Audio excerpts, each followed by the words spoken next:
Hello Sherry မိုင်ကေမှာကြိုဆိုပါရရှင်ဒါကတော့မကြီးသည့်ရေခဲကြောင်းလုံနီအပိုင်း2ပါရှင်အပိုင်း1မှာတော့ငါပစ္စည်းတွေကိုချိန်ထားပြီးပါပြီဒါကတော့အပိုင်း2ပါ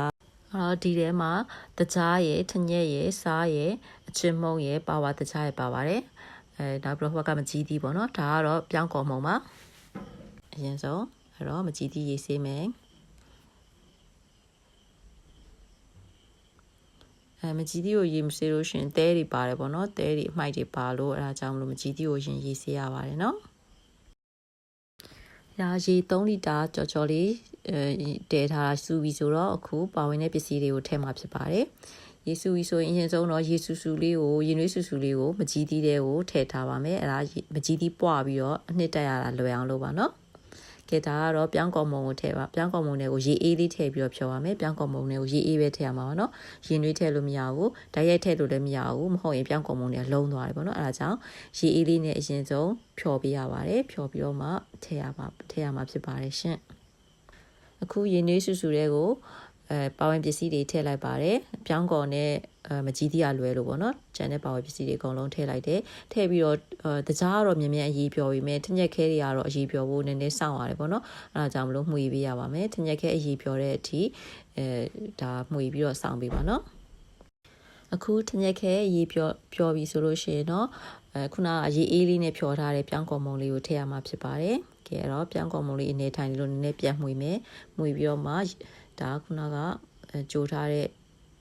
ဟာတွေကိုထည့်လိုက်ပါဖြစ်ပါတယ်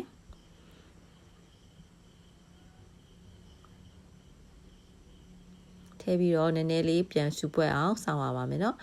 နည်းနည်းလေးပြန်စုပွက်လာပြီဆိုလို့ရှိရင်တော့ဒီအိုးကိုခဏမီးပိတ်ထားလို့ရပါပြီ